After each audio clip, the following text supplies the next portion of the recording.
All right, think about this for a second. The path to enlightenment. It's always pictured as this long, tough journey, right?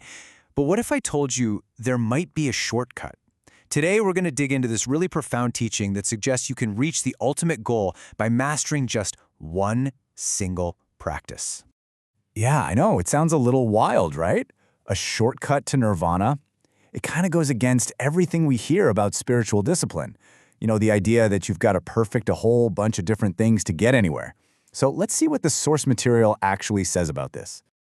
Okay, so the traditional path is usually broken down into these three big pillars.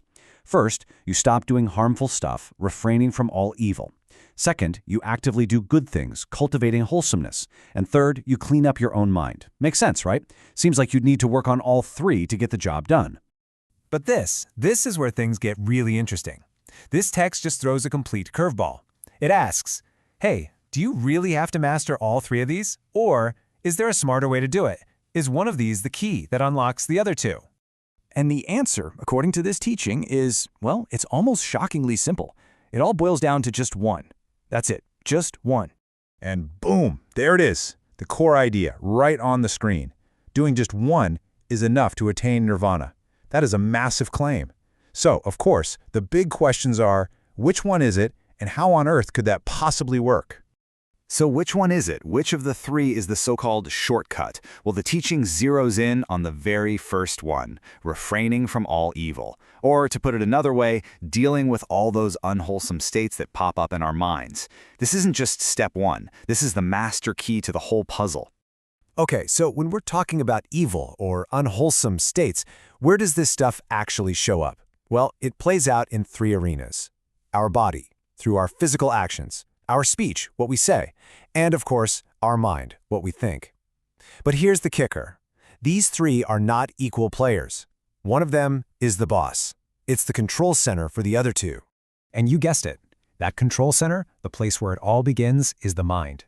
The entire logic of this one practice shortcut hangs on this single crucial idea. So here's the deal. The mind is the ultimate gatekeeper. A hurtful word, a harmful action, it doesn't just poof into existence. Nope, it starts as a thought, as an intention. So if you can get a handle on your thoughts right at the source, you basically stop any of that negative stuff from ever seeing the light of day. And you can see this beautiful ripple effect, right? It's a simple, perfect cascade. A pure mind naturally leads to pure speech, and that leads to pure actions. You're not fighting three different wars on three different fronts. You're winning the one battle that decides everything else. Let's get specific, because this is where it gets really practical. Think about wrong speech. How can you possibly tell a lie if the thought to lie gets snuffed out the second it appears? How can you slander someone if that divisive, nasty intention is stopped at the source? You can't.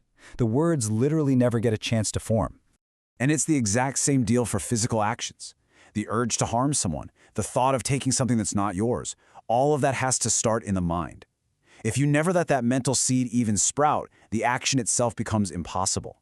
That is what we're talking about when we say this is an efficient practice. So we've covered the what and the why. But what about the how? Like, how do you actually do this day to day?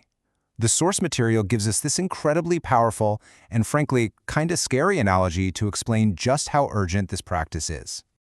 Just really picture this for a second. A spark lands on your shirt, and poof, a little flame erupts. What do? Do you sit there and analyze it? Wonder where it came from? No way. You react instantly to put it out. That is the level of urgency we're talking about here. There's no room for, oh, I'll deal with this later. You don't negotiate with fire. The instruction is crystal clear. The second an unwholesome thought pops up, anger, greed, whatever it is, you extinguish it. Immediately. It's a mental emergency. Hey, you're not expected to fight this fire with your bare hands. The text gives us the tools we need. You need intention, that's the conscious choice, the will to act. You need diligence, a kind of eager, nonstop effort.